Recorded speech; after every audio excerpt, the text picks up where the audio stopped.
Voici chaque dénomination chrétienne sur une carte. En commençant par les catholiques romains. Vous n'avez pas besoin que je vous dise que le plus petit pays du monde est la Cité du Vatican, et que c'est le siège de la plus grande dénomination chrétienne.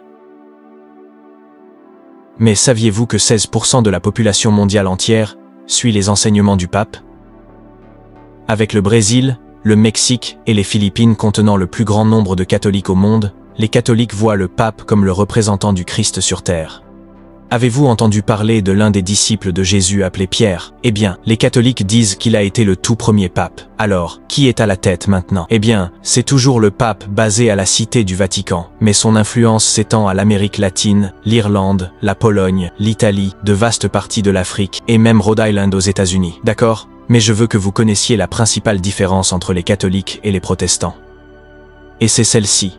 Les catholiques prient les saints et utilisent le chapelet pour méditer sur la vie de Jésus. Ils honorent aussi Marie avec des titres spéciaux. Ils confessent leurs péchés à des prêtres et croient que le pain et le vin lors de la communion deviennent réellement le Christ, à ce moment précis. Les protestants, quant à eux, prient directement Dieu. Ils n'utilisent pas de chapelet. Ils respectent Marie, mais ne la mettent pas sur un piédestal, et ils confessent aussi leurs péchés directement à Dieu. Ils considèrent la communion comme symbolique. Vous vous demandez peut-être à quelle dénomination j'appartiens? Eh bien, comme je ne l'ai jamais partagé publiquement en 10 ans de création de vidéos sur YouTube, j'ai pensé que peut-être aujourd'hui était le jour. Voyons donc si vous pouvez deviner à quelle dénomination j'appartiens avant que je ne le révèle un peu plus tard dans la vidéo. Je vais recevoir beaucoup de haine en disant cela, mais Jésus nous a avertis de faire attention aux loups déguisés en brebis. Et tout le monde qui dit être chrétien n'est pas chrétien. Alors, souvenez-vous que certaines dénominations dans cette vidéo ont des croyances très non bibliques. Et une telle dénomination chrétienne est à éviter. Et, au fait, je ne dis pas que toutes les personnes de cette dénomination sont perdues. Mais si quelqu'un dit qu'il fait partie du mouvement de la Word of Faith, des points d'interrogation devraient apparaître à l'écran. Alors, où dans le monde êtes-vous le plus susceptible de rencontrer l'un de ces chrétiens? Vous ne vous y attendiez peut-être pas, mais en réalité, c'est dans le sud profond des États-Unis, et plus particulièrement à Dallas et Fort Worth, au Texas, où se trouve, sans doute, le leader du Prosperity Gospel, Kenneth Copeland, qui dirige son empire. Non loin derrière, il y a ce pays, le Nigeria, où le mouvement Word of Faith prospère également grâce à des prédicateurs comme l'évêque David Otipo de Winners Chapel. Mais laissez-moi répondre à la question que vous vous posez déjà. Pourquoi le mouvement Word of Faith ou le Prosperity Gospel pose-t-il problème? Ou pourquoi n'est-il pas très chrétien? Eh bien, je vais vous dire pourquoi. Ce genre d'église enseigne que la foi peut débloquer des bénédictions, de la richesse et la santé. C'est ce qu'on a surnommé la théologie Name it and claim it. Nommez-le et réclamez-le. Parlez positivement, donnez généreusement et attendez-vous à des récompenses divines. Même si vous ne lisez pas souvent la Bible, vous savez probablement que cela ne s'est pas bien terminé pour les premiers chrétiens qui ont suivi Jésus. Et même le Sauveur lui-même n'a pas exactement vécu sa meilleure vie. Christ a même dit, si quelqu'un veut venir après moi, qu'il se renonce lui-même, qu'il prenne sa croix et qu'il me suive. Alors, soyons honnêtes. Il est assez difficile de prêcher à partir de ce passage, après être descendu de votre jet privé avec vos facettes dentaires à 60 000 $. Je ne vais pas mentir, je n'arrive pas à croire combien de personnes se convertissent récemment à cette dénomination chrétienne, et il s'agit de la tradition orthodoxe. Reconnaissez-vous ce type sur les réseaux sociaux? Ou que pensez-vous de celui-ci? L'un des plus grands boxeurs poids lourds de l'histoire. Même le plus grand inventeur du monde faisait partie du club des chrétiens orthodoxes. Maintenant, s'il vous plaît, ne vous méprenez pas. Je vais utiliser le mot « orthodoxe » très librement ici, car il existe tellement de branches dans cet arbre, et elles sont partout dans le monde. Vous avez l'Église orthodoxe orientale avec ses cathédrales majestueuses, ses chants mystiques et ses racines anciennes qui s'étendent à travers la Grèce, la Russie, la Serbie, la Roumanie et l'Ukraine. Puis il y a l'Église orthodoxe orientale, qui s'est séparée encore plus tôt, incluant des groupes comme les Coptes en Égypte, les Éthiopiens, les Arméniens et les Syriaques. Ce que tous les orthodoxes ont en commun, c'est leur croyance dans la manière dont ils pensent que le christianisme était pratiqué à l'origine. Ils croient, comme les catholiques, que le pain et le vin de la communion deviennent réellement le corps et le sang de Jésus, et ils prennent leur culte très au sérieux, plein de mystères et de significations. Mais voici la grande différence avec les catholiques. les églises orthodoxes ne suivent pas le pape. À la place, elles ont un groupe de dirigeants appelés patriarches, qui travaillent ensemble pour guider leurs églises. C'est d'ailleurs la principale raison pour laquelle les églises orthodoxes et catholiques se sont séparées, il y a bien longtemps, en 1054, un événement connu sous le nom de Grand Schisme. Ainsi, même si elles partagent beaucoup de choses avec les catholiques, les églises orthodoxes ont leur propre style et leur propre manière de faire, qu'elles affirment remonter au tout premier jour de l'église. Je me demande si, à cause de mon accent, vous pensez que la prochaine dénomination chrétienne que nous allons voir est celle à laquelle j'appartiens. Voyons cela. Si vous visitez un jour l'Angleterre, vous n'aurez pas besoin de rouler longtemps avant de croiser une église anglicane. J'ai même fréquenté une école de l'église d'Angleterre, où la plupart des professeurs faisaient semblant de croire en Dieu juste pour avoir le poste. Mais, pendant leurs cours personnels, ils disaient aux élèves que la Bible était remplie de contes de fées. Mais au fait, qu'est-ce qu'un anglican ? Si vous êtes aux États-Unis, on appelle cela l'église épiscopale, et l'anglicanisme s'est répandu au Nigeria, au Canada et même en Australie. Vous êtes encore un peu confus, n'est-ce pas ? Eh bien, permettez-moi de vous présenter l'homme qui a tout déclenché, le roi Henri VIII. En résumé, il a quitté le catholicisme de manière assez dramatique, parce qu'il voulait épouser une autre femme appelée Anne Boleyn. Et le pape a dit non. Alors, qu'a fait Henri ? Il a simplement dit « Très bien, je vais créer ma propre église ». Et, tout comme ça, l'Église d'Angleterre est née. Je n'avais pas réalisé à quel point l'Église anglicane pouvait être diversifiée avant de commencer à la visiter. J'ai vu d'immenses cathédrales emplies d'encens, avec des chœurs vêtus de robes et des liturgies anciennes. Et j'ai aussi visité des églises urbaines décontractées, où quelqu'un en jean jouait de la guitare. Certains anglicans paraissent presque catholiques, tandis que d'autres sont carrément évangéliques. Et maintenant, direction l'Allemagne, la Scandinavie et le Minnesota, car nous partons à la recherche des luthériens. J'ai presque honte de l'avouer, mais je n'ai jamais rencontré un luthérien en personne, même si je suis un grand fan de leur PDG, Martin Luther. En 1517, il a pris un marteau, un morceau de papier et sa frustration, et a cloué ses 95 thèses à la porte d'une église à Wittenberg. Cet acte était en quelque sorte la version médiévale d'un go viral, et il a allumé la mèche de la réforme protestante. Il a littéralement secoué l'Europe sur le plan théologique et remodelé le christianisme pour toujours. Aujourd'hui, les luthériens croient en le salut par la grâce, par la foi. Ils se tiennent sur l'autorité des Écritures. Ils adorent chanter de vieux hymnes et continuent d'éviter le pape, ainsi que les cloches et les odeurs de Rome. Voici maintenant une dénomination qui a connu un renouveau récent.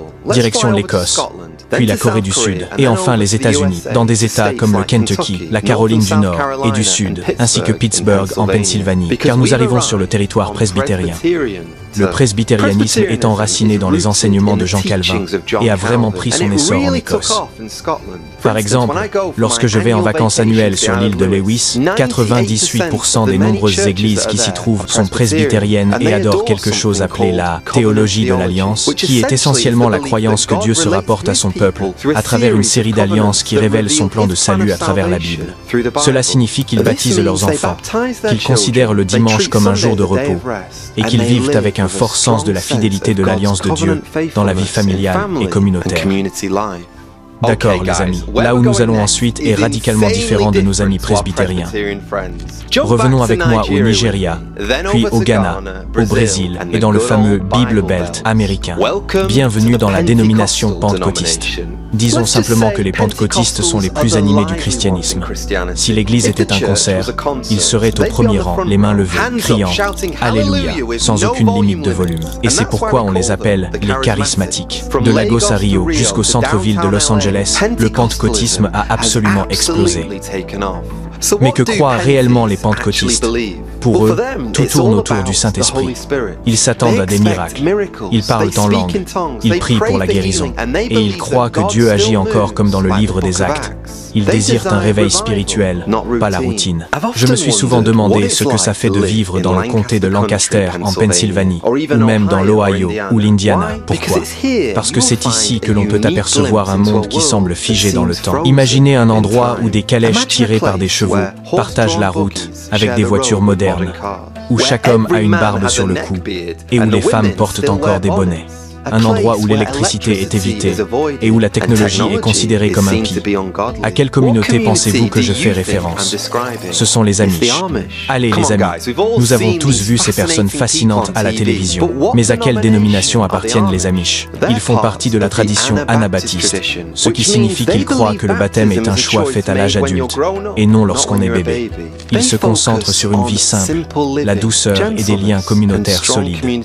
Leur foi façonne tout, de leurs vêtements sobres aux calèches tirées par des chevaux. Et ils vivent leurs croyances d'une manière qui les distingue du monde moderne.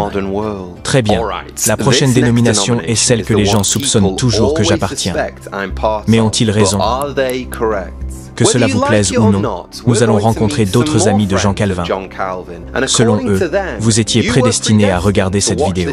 Alors, direction les Pays-Bas, l'Afrique du Sud et la Suisse, car nous sommes dans le pays réformé. Maintenant, la tradition réformée baptiste et congrégationaliste est un peu différente du presbytérianisme dans la mesure où elle croit au baptême des croyants, c'est-à-dire que le baptême est destiné à ceux qui ont personnellement professé leur foi en Jésus, plutôt qu'au baptême des nourrissons. En réalité, les calvinistes sont partout, surtout sur Internet, et ils mettent l'accent sur la souveraineté de Dieu sur tout. En d'autres termes, tout est déjà tracé pour nous. Et les seuls hommes à avoir eu un vrai libre arbitre étaient Adam et Jésus. Comme je l'ai mentionné, le calvinisme est très populaire de nos jours, certains des prédicateurs les plus célèbres au monde ayant un parterre de tulipes. Je suis sûr que chaque personne regardant cette vidéo a, à un moment donné, rencontré un mormon. Alors, jetez votre carte cadeau Starbucks et direction l'Utah, où environ 60% de la population sont membres de l'Église de Jésus-Christ des Saints des derniers jours. J'adore discuter avec des mormons parce qu'ils font partie des gens les plus sympathiques, mais ils ont des croyances très différentes sur Jésus par rapport au christianisme traditionnel. Alors, la prochaine fois que vous rencontrez un jeune homme de 19 ans, un aîné du nom de famille Barry, voici un petit guide pour comprendre ce qu'il croit. Les Mormons croient que Jésus est le Fils de Dieu et le Sauveur, mais ils le voient comme séparé de Dieu le Père et enseignent que les humains peuvent devenir des dieux un jour. Tout a commencé avec un homme appelé Joseph Smith, qui est apparu en 1830 et a affirmé avoir été visité par un ange qui lui a montré d'anciennes tablettes d'or contenant une nouvelle écriture, le livre de Mormon. Joseph Smith a ensuite dit qu'il avait traduit ce texte, et c'est ainsi qu'il a fondé une toute nouvelle église. Vous pensez probablement que les Mormons ne se trouvent pas uniquement en Utah, et vous avez absolument raison, ils sont partout. Mais je dirais que notre prochaine dénomination non rituelle est encore plus répandue. Malgré leur présence mondiale, il n'est pas facile de savoir combien de témoins de Jéhovah il y a dans le monde. Mais si je devais parier, je dirais un 44000. Blague mise à part, les témoins de Jéhovah comptent des millions de membres et sont particulièrement visibles aux États-Unis, en Amérique latine, dans certaines parties de l'Afrique, en Europe et aux Philippines. Cette organisation a commencé aux États-Unis au XIXe siècle et ils sont bien connus pour leur évangélisation de porte à porte et leur littérature abondante. Ils ne croient pas à la Trinité, voyant Jéhovah comme le seul vrai Dieu et Jésus comme le premier de sa création, pas égal à Dieu. Ils ne célèbrent pas non plus les anniversaires ni Noël, considérant ces fêtes comme ayant des origines païennes. Les témoins de Jéhovah croient que seuls un 44000 chrétiens fidèles iront au ciel pour régner avec le Christ. D'où ma petite blague plus tôt. Quant aux autres fidèles, eh bien, ils espèrent vivre éternellement dans un paradis restauré sur terre. Malheureusement, il n'est pas toujours facile de discuter avec des témoins de Jéhovah, car ils n'ont généralement pas le droit d'accepter de la littérature provenant de chrétiens nés de nouveau, et on leur demande de se tenir strictement à ce que la tour de garde enseigne. Accrochez votre ceinture, car nous allons passer du Michigan au groupe le plus sain de notre liste à Loma Linda, car il est temps de découvrir les adventistes du 7e jour. Au fait, les adventistes du 7e jour sont également une dénomination mondiale, avec beaucoup de membres vivant en Zambie, au Pérou, et même sur les îles de Papouasie-Nouvelle-Guinée. Mon meilleur ami à l'école était en fait un adventiste du 7e jour. Je me souviens toujours qu'il n'était jamais libre pour jouer le samedi, parce qu'il était à l'église, et le porc était également interdit s'il venait dîner chez nous. Mais les croyances des ASD ne se résument pas seulement au sabbat et à l'alimentation. Ils croient que Jésus va revenir bientôt. Ils prennent la Bible très au sérieux, de la Genèse à l'Apocalypse, et ils considèrent le samedi comme le véritable jour de culte, basé sur les 10 commandements. La santé, l'éducation et le travail missionnaire font aussi partie intégrante de leur foi. C'est tout un mode de vie construit autour du bien-être et de la préparation au retour de Jésus. Dans un instant, je vais vous dire à quelle dénomination chrétienne j'appartiens. Mais d'abord, passons en revue quelques autres dénominations chrétiennes très rapidement. Tout d'abord, les Plymouth Brethren. Ces gens ont commencé au Royaume-Uni au 19e siècle. Ils gardent l'église très simple, pas de pasteurs rémunérés, pas de grandes scènes tape à l'œil, juste la Bible, la prière et beaucoup de structures. On les trouve surtout au Royaume-Uni, car, comme le nom l'indique, ils ont commencé à Plymouth. Mais l'Australie et d'autres parties de l'Amérique du Nord comptent également de nombreux membres. Ensuite, il y a les Quakers, ou la Société religieuse des Amis. Ils sont centrés sur le silence, la tranquillité et l'écoute de la lumière intérieure de Dieu en vous. Pas de rituel, pas de pasteur, pas de pression. Ils ont une longue histoire de défense de la paix et de la justice, et sont surtout présents aux États-Unis, au Royaume-Uni et au Kenya. Viennent ensuite les Moraves. Tenez-vous bien, ils sont même plus anciens que les protestants issus de Martin Luther, très attachés à la musique, à l'unité et à un amour simple pour Jésus. On les trouve en Allemagne, dans certaines parties des États-Unis et même dans les Caraïbes. Maintenant, les Christadéliens, probablement une dénomination dont vous n'avez pas beaucoup entendu parler. Ils ne croient pas à la Trinité et considèrent Jésus comme le Fils de Dieu, mais pas Dieu lui-même. Pas d'enfer, pas de paradis éternel. Ils croient que Jésus reviendra pour régner sur la terre. Ils sont surtout présents au Royaume-Uni, en Australie et aux États-Unis. Pour être honnête, je ne suis pas fan des Christadéliens, mais je suis fan de la prochaine dénomination, les méthodistes. Fondés par John Wesley au XVIIIe siècle, ils sont centrés sur la grâce, le bien et la croissance dans la sainteté. Vous trouverez de grandes églises méthodistes aux États-Unis, en Afrique, surtout au Nigeria et au Kenya, et il y en a aussi beaucoup au Royaume-Uni. Mais malheureusement, l'église méthodiste au Royaume-Uni a décliné, et il est difficile d'en trouver de bonnes de nos jours. Ils ont des hymnes, des cœurs dévoués et un fort esprit communautaire. Et enfin, il y a les chrétiens progressistes. Ce n'est pas exactement une dénomination, mais plutôt un mouvement présent, surtout aux États-Unis, au Royaume-Uni, au Canada et dans certaines parties de l'Europe. Personnellement, j'ai de gros problèmes avec ce groupe, car beaucoup de progressistes tendent à interpréter la Bible plutôt comme une suggestion que comme la vérité absolue de Dieu, ce qui les amène à repenser les croyances traditionnelles sur Jésus, le péché et la manière dont nous sommes censés vivre en tant que chrétiens. D'accord, vous avez tout suivi, parce que maintenant, vous avez attendu assez longtemps. Et il est temps que je vous révèle à quelle dénomination j'appartiens. Donc, ce n'est pas un secret. Je prends une vision plus littérale de la révélation, ce qu'on appelle le futurisme. Cela signifie que je crois que beaucoup d'événements de la fin des temps sont encore à venir. Ce n'est pas un secret non plus. Je mets l'accent sur le salut par la grâce seule, par le Christ seul, et que les bonnes œuvres ne peuvent jamais nous garantir une place au ciel. Tout repose sur l'œuvre accomplie de Jésus sur la croix. Ce n'est pas un secret non plus. Je crois fermement à la responsabilité personnelle de l'homme. Et je crois que la Bible enseigne clairement que Christ est mort pour tous les pécheurs. Mais cela ne signifie pas que tous les hommes seront sauvés, car Dieu nous a donné le libre arbitre pour choisir soit de nous repentir et de croire à l'Évangile, soit de le rejeter, lui et son Fils Jésus-Christ. Et enfin, ce n'est pas un secret. Je préfère en fait un cadre et un style de culte plus simple. Mais ce n'est que mon opinion. Et bien sûr, ce n'est pas quelque chose pour lequel nous devrions nous quereller en tant que chrétiens. C'est juste une petite préférence. Alors allez, dites-moi, à quelle dénomination pensez-vous que j'appartiens? Eh bien, je vous entends. Quand on le présente comme ça, Joe, je ne suis pas sûr qu'une telle dénomination existe. Et je serai honnête, vous auriez totalement raison. Je ne pense pas qu'il y en ait une qui puisse correspondre à toutes mes croyances. Mais cela signifie-t-il que je ne vais pas à l'église? Bien sûr que non. Même si aller à l'église ne fait pas de vous un chrétien, tout comme rester dans un garage ne fait pas de vous une voiture, je crois qu'il est crucial pour notre foi d'être en communion régulière avec d'autres chrétiens. Et c'est pour cela que j'ai toujours fréquenté des églises évangéliques ou des églises qui pratiquent le baptême des croyants. Donc, si vous me poussez vraiment et me demandez, Joe Kirby, à quelle dénomination appartiens-tu? Je dirais que je suis baptiste, avec quelques particularités. Mais si vous retenez une chose de cette vidéo, retenez ceci. Il n'y a qu'une seule dénomination au ciel, et elle s'appelle les pardonnés.